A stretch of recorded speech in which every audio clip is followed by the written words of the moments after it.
are back. It's Tales from the Cassette. I am Jeff Beach. I'm Joey Graves. And we're going to continue our series that we started this last show. We're talking about best debut albums. We talked about the 70s this past show. This week, we are going to talk about probably our favorite decade, the 80s. Yes, absolutely my favorite. Favorite decade. And it's funny because when we first started talking about this and we said, well, maybe we'll do a 70s, which I felt pretty good about. And then I thought we'd do the 90s after this, which I'm a little hesitant because I'm not sure what that'll look like. And then when we had the 80s, I'm like, this is going to be super easy. And then when I actually started looking at the research, realized that most of my favorite bands started in the 70s. Oh, really? So their debuts were not in the 80s. Well, I kind of did this one a little differently. You know, the one I did before in the 70s, I did more like bands that had an impact. Mm-hmm. You know, maybe further down. This time, it is not a bad track from beginning to end. Okay. Just really, really good music. From beginning to end, a strong debut, and they may have broken up after the second album or whatever. But I did it where basically I wore that tape out. Yes, if I wore that that's tape the way out, I did. Yes. Yeah, if I wore that tape out, I put in. There were a lot of good debuts that I thought I'd run through super fast that didn't make the list because they were good, but they were not on my playlist. Well, I mean, hell, you got Madonna, Bon Jovi. Mm-hmm. I mean, you can just go on and on with U2. I'm sure maybe U2 is one of your on your top five, but it's not even on my list because that was pre. Yeah, this one. I know last time we had a lot of the similar. It'd be interesting to see if we do because there were a lot didn't make the list for me because I had to get it down to 5. I could. I already got 5, so you can't go more than that. I know. I have more than 5 right now. Oh, 8. I'll get rid of one of them real quick, but I have to say it because it was influential. Yeah, don't say it yet. Okay. Let's hold on because we'll go to that. Hold on. There's 2 that I didn't put on my list, but I think were probably 2 of the best debuts. Or just at the time, I didn't listen to them very often. Probably these are the best, like, critically acclaimed debuts from the 80s. And that would be Guns N' Roses and George Michael. Mm-hmm. Those 2. I didn't put either one of those on my top 5, though.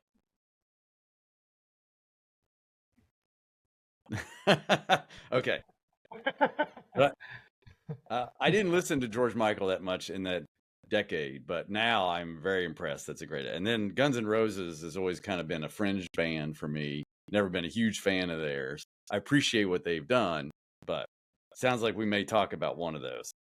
But I do. So I've got 6 outside of that we can talk about. One of them is a cheat. One's a cheat, and the rest of them are fine. So I can get rid of my 1 now. Talk about it real quick. Yes, real quick. You can. I am not a fan. Never been a fan.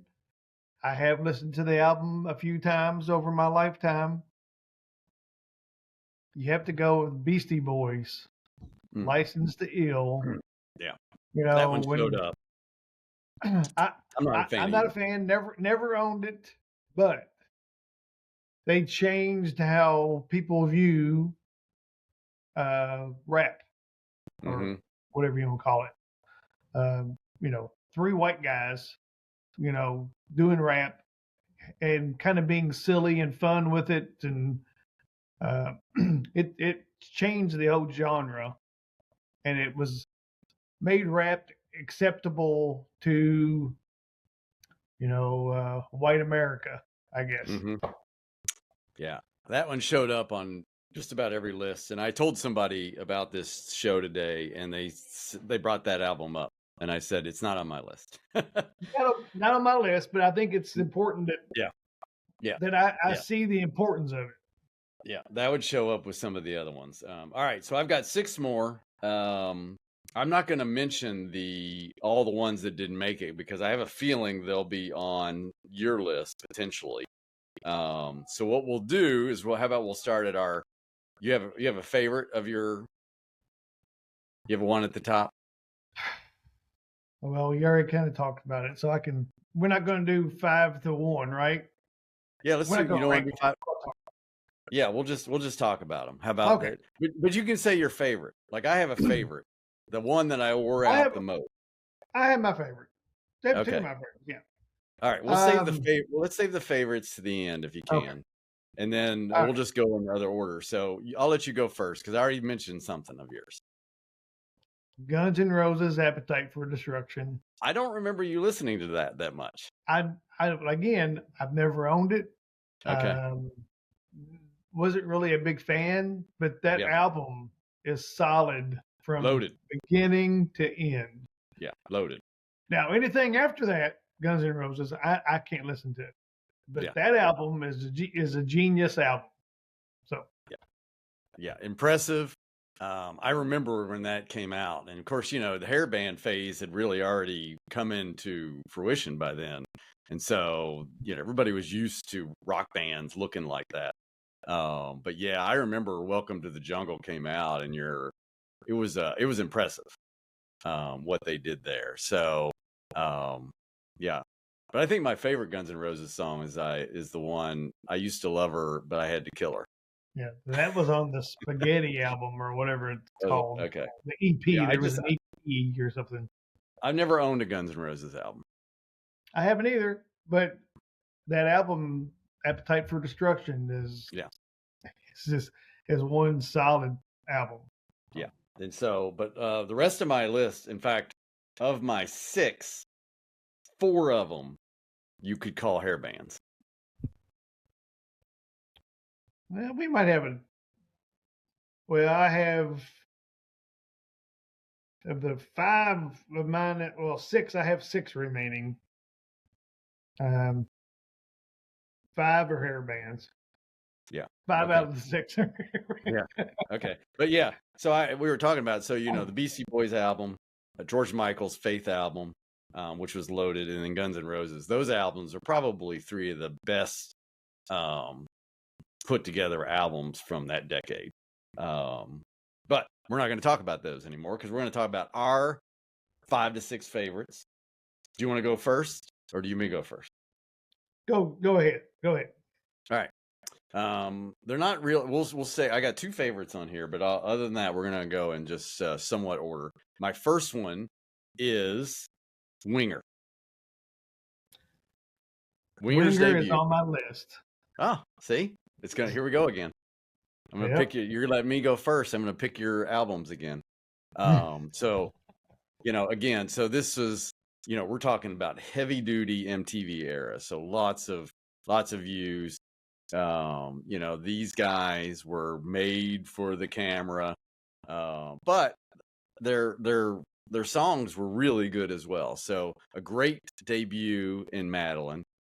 Follow that up with 17, and then they had the obligatory slow song Headed for Heartbreak.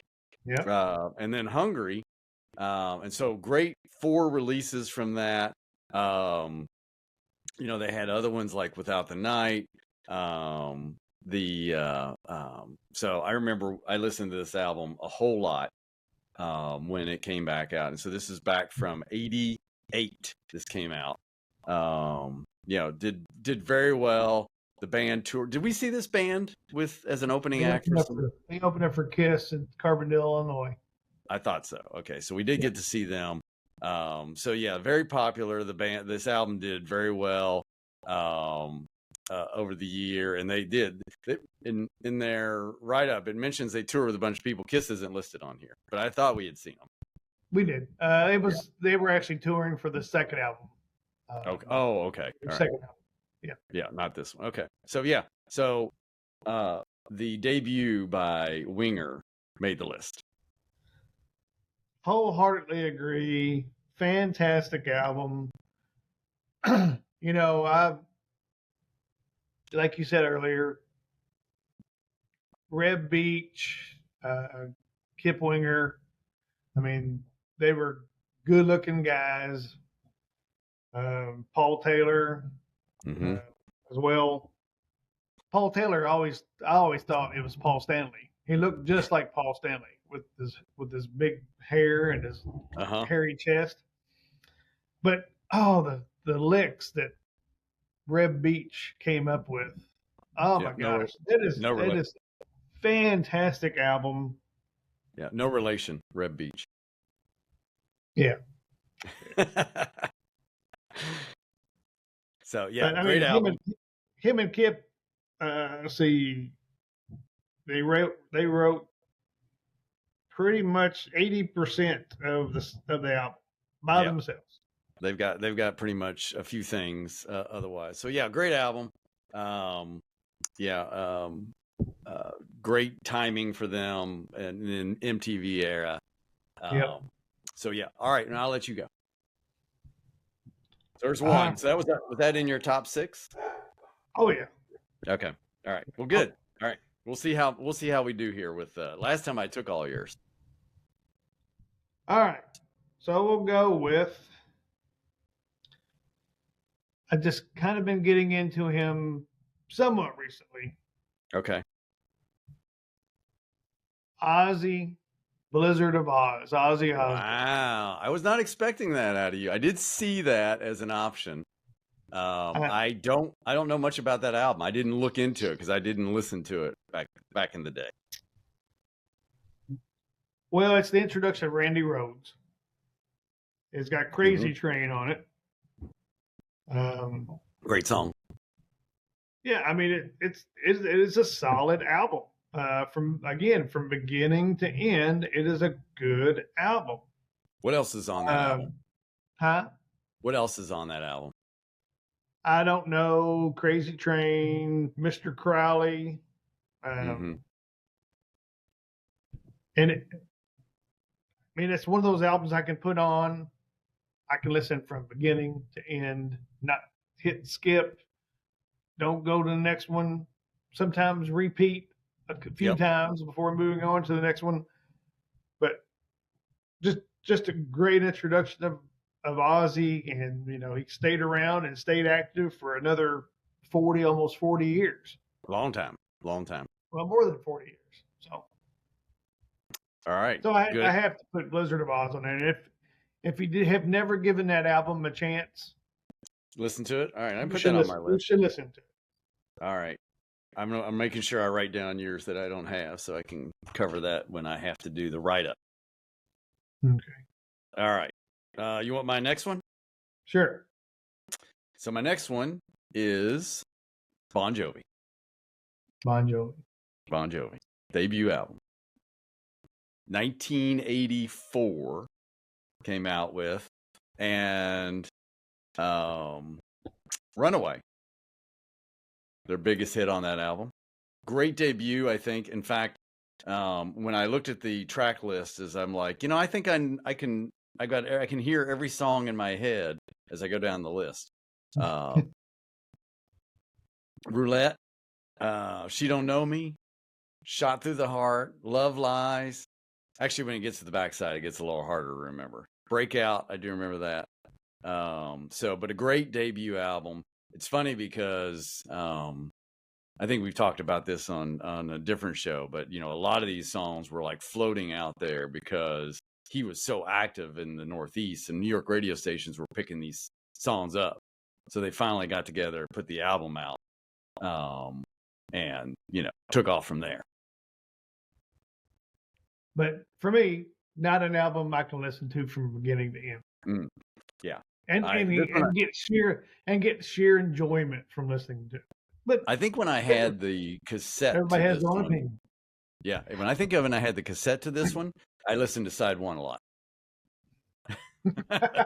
Because side one is loaded. Side one is loaded. So yeah, so Bon Jovi, their next album was maybe not as good as this one. But then of course Slippery When Wet came out a couple years later, and yeah, and that was the end. That if we did a list of the best albums of the 80s, that probably would be on there. Yeah. And I'm sure we will at some point. Yeah, we might. All right, so that's my second one. Go ahead. All right. This is going to be a surprise. The last one was a surprise.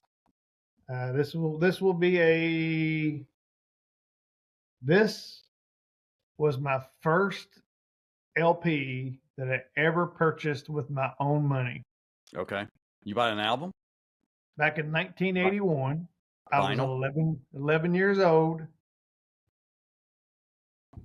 The Go-Go's, Beauty and the Beat. Yep, right. I've got that on my just missed list. I think I remember you having that album. Yeah, I had that album. I mean, it was again groundbreaking because it was all women, and not only did they play well, they also wrote most of the music. So, and they all look good, So they had everything going for them, and just an album that is just pure joy. There's no talking about politics, no talking about war. There's no talking about anything other than just good party music and feeling good. And so they had that's We Got the Beat is on that one, right? Vacation? No, that's on Vacation. Oh, what's on? Oh, that's the next one. So what's on this one? You got that handy? Yes. We Got the Beat, and Our Lips Are Sealed, or of course the two biggest. But every song on this album is just fantastic. Solid. Yes, solid. I did that. I have a auxiliary list that I made of all the ones that I had to take off to get down to 5 or 6, and so Go-Go's were on there. So they were one of the last ones that I took off. Yeah, it had to be on my list. It brings back a lot of good memories for me, being my first CD or album I ever purchased. Yep. So probably paid like $11 or $12 for that. I can even tell you where I bought it. Where'd you buy it? The department store called 3D in Madison, Indiana. Oh, okay. I figured you were going to go with, there was a record store in Carrollton. And then there was the record store on top of the hill in Madison. That's typically where we get our stuff. But if you bought this in 81. That was later on. This is later on. I'm only 11 at this point. All right. Good. At some point, we started buying from Columbia House, and everything came through there. That's how we loaded up. Well, for a penny. Yeah, that's how I got a bin of CDs downstairs. All right, my next one. I'm going to stick with the hairband theme. Okay. And we're going to go with Rat Out of the Cellar. Rat Out of the Cellar is on my list. It's funny, like if you said, hey, what's your image of the hairband time during the 80s? And I had a visual, it would be their music videos. I think that they were probably one of the most popular ones around that time frame. And their debut is excellent. Yeah. Great songs, as you said, throughout. Of course, Round and Round is the popular one. Most of that video was played every 30 minutes for a while there. And then you've got Wanted Man, You're in Trouble, Lack of Communication. A great song on that album is Back for More. Oh yeah, Back for More. I've always liked Lack of Communication. Yeah, I like that one too. So great album. And Rat is, Rat's still out there, and they still put out some good music as well. Yeah, I've listened to some things that Stephen Piercy's put out. Mm-hmm. Yeah, they are the, like you said, they are the epitome of hair band in the Mm-hmm. 80s. Yes. Um, but they were, whereas you take Winger was Mm-hmm. all, they were all polished and, Right. and, you know, hairspray on their hair, good looking guys, where Rat, going along with the name of the band, Rat, Yeah. were they were rougher around the They were rough. edges. So they were dangerous, you know. So, Well, I think it has to do a little bit with the timing too. So Rat was 84, mhm. really. So you're still in the beginnings of MTV and all that. By 87, when Winger comes around, everybody's got to look good. Yeah, So yeah, because of video, yeah. because of the video age. So I think that was the timing as well. But Rat fit in pretty well around the time that they did that and continued putting stuff out on their next album as well. Yeah, that was one of my favorites in '84. Right there with you. As the article says, wide airplay on radio and heavy rotation on MTV. Very, very heavy rotation. Heavy rotation. All right, Yeah, your turn. all the time. Your turn. All Next right. one. That's my. Oh, I have one more. I have one more hairband. So, and I've got 3 more to give. All right. This is another one that barely made it in the 80s. Okay. And I don't know how many people have actually listened to it. Oh, you're gonna go deep, huh? Well, I want to go with a little band that became huge on their second album. But the first debut album was pretty darn good. Okay. And it's Extreme. Oh yeah. I don't know if I know Extreme's debut. I know their second album is excellent. One of my favorites. Porno Graffiti, yeah. But this is the debut album. Okay. And Play With Me, Kid Ego, Little Girls, Mama Don't Want to Go to School Today. I don't know those songs. Oh, you need to listen to this whole album. It is fantastic. All right, I'm gonna put it on my list. It is nothing like Porno Graffiti. All right. I mean, it's more straight in your face rock and roll, where Porno Graffiti is more of a, an art form. Or I put it on my list for the walks, because I listened to Christopher Cross this past week, so that would be a good jump to the other side. I mean, this was the debut of Nuno Bittencourt, who appeared on my list and Brian, our special guest list. Yes, we talked about best guitarist. Nuno was on both of our lists, so this is where he came out. All right. So, I'm gonna my last hairband. I'm afraid I might. It's probably on your list as well, so I'm gonna steal one of yours. But we can talk about it for a minute. But this thing got played all the time, all the way through. My parents hated it, and that is Vinnie Vincent Invasion.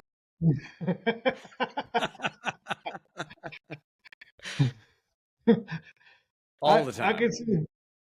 I mean, yeah, I love that album. Is this on your list? It is not on my list. I mean, there weren't many albums that I played, all the way through constantly. But when this one was out, this one was played. Oh my goodness. Yeah. All the way through. Every song on here is great. I love the album. However, I think All Systems Go is a stronger album than the first album.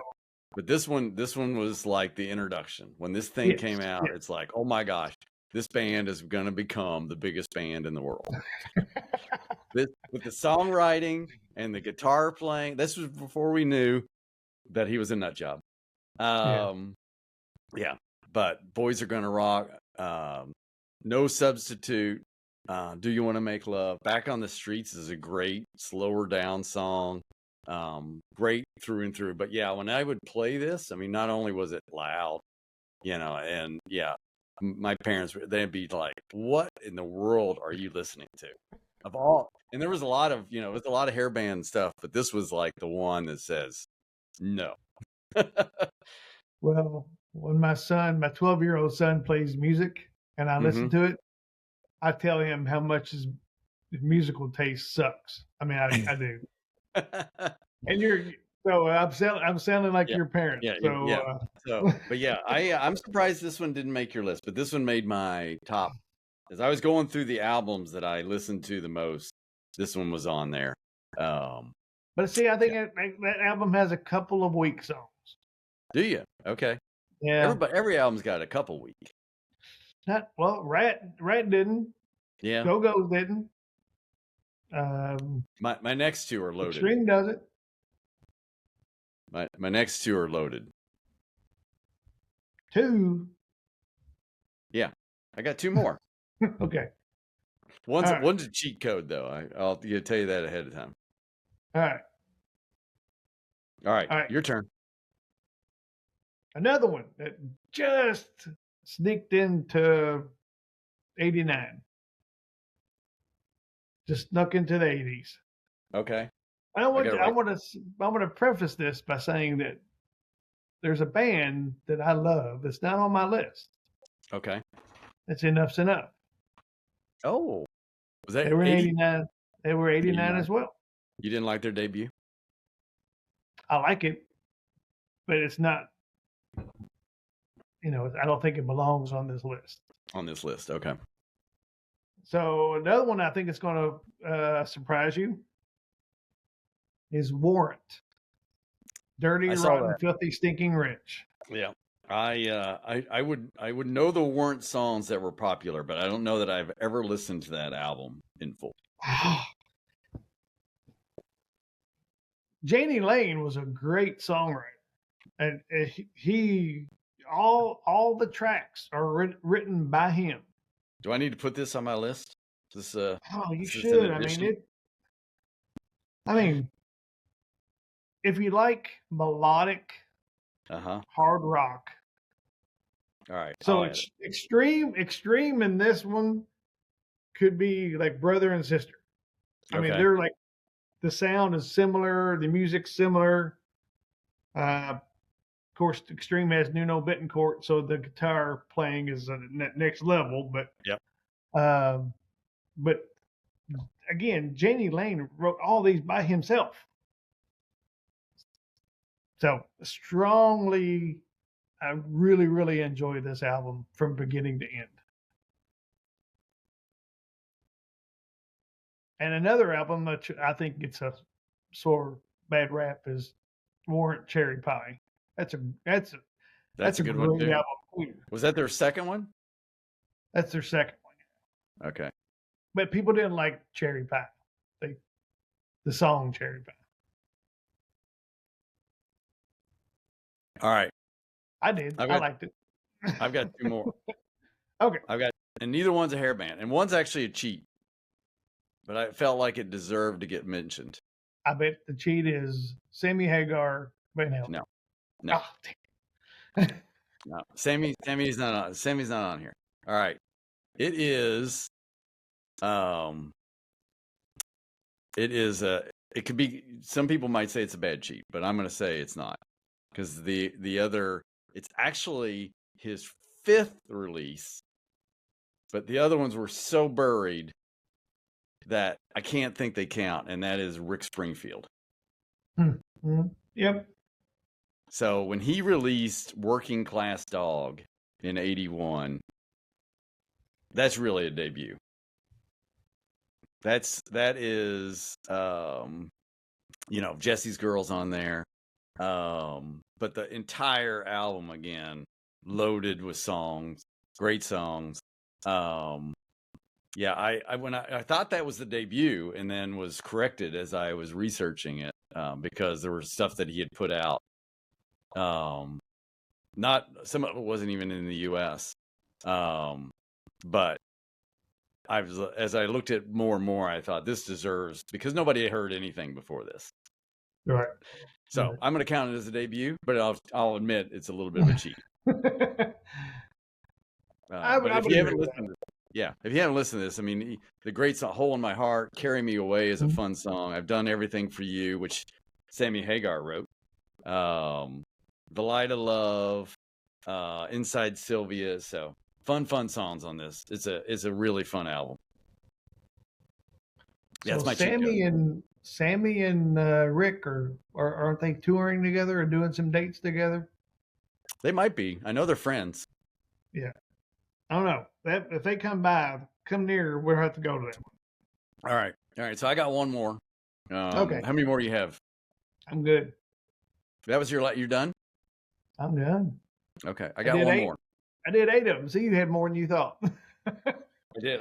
Well, let me tell you the list that I cut, and we'll go through, and then I'll give you my last one. So I had to cut Poison.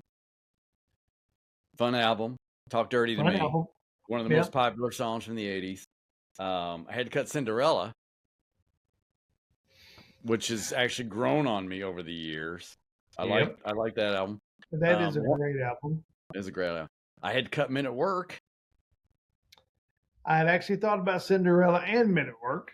Oh, so Men at Work, Down Under, and that was a great album. Probably one of my first cuts, but I left it on my cut list. Quiet Riot, Mental Health. Mm-hmm. Yeah. Probably because their albums got so much better later, but I cut Night Ranger. Yeah. Their debut was good. Yeah. The friend I talked to earlier today mentioned Motley Crue. And I said, the debut,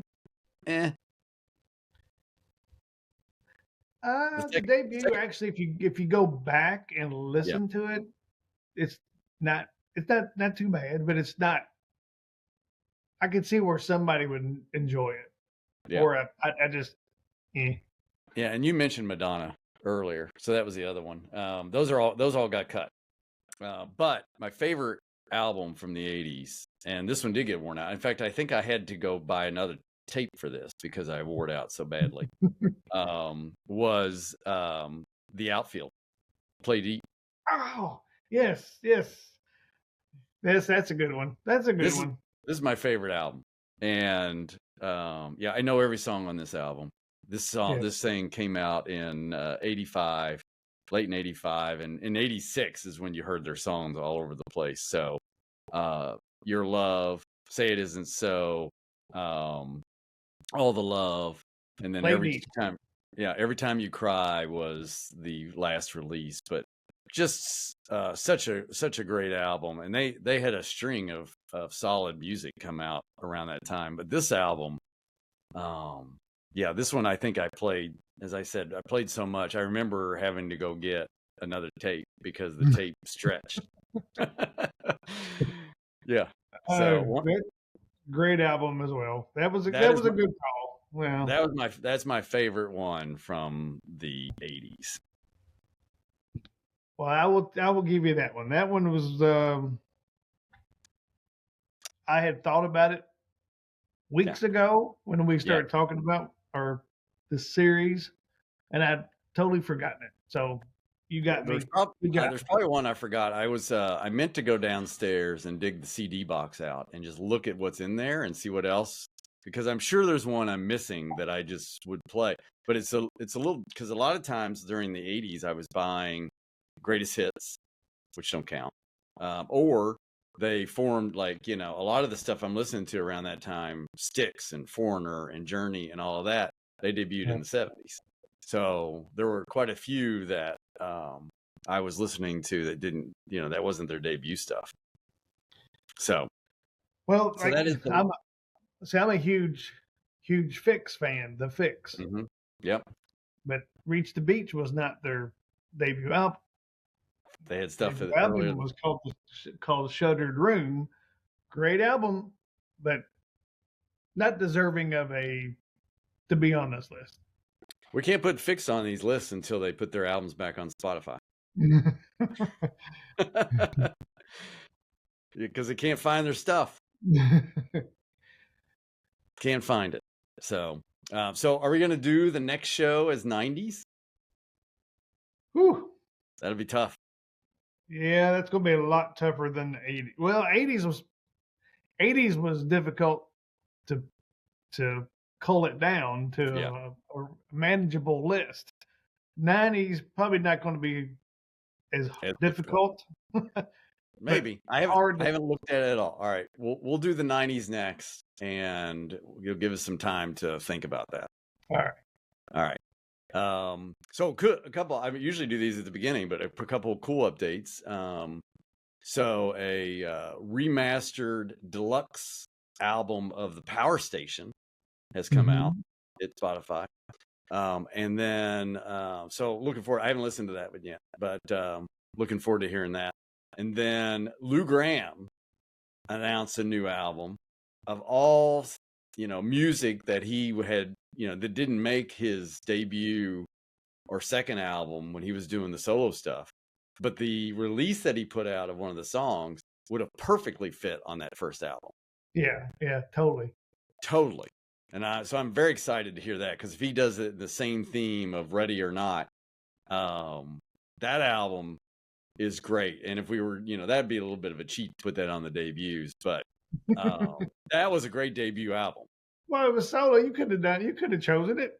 Yeah, I could have chosen Steve Perry's too, but that's cheating. You can't do that. But that is a great Lou Gramm's debut album is awesome. Yes, awesome. Yeah. Midnight Blue. Just heard that the other day. But yeah, Ready or Not, and then the whole album all the way through is great. Just great. What a great voice. Yeah. So I'm excited to hear, because at first when I saw the announcement, I thought, his voice is, like a lot of singers from that time, it's not the same. And so I was like, oh, this might be a little rough. And then realized when I started hearing the song, I'm like, oh, this is from the 80s.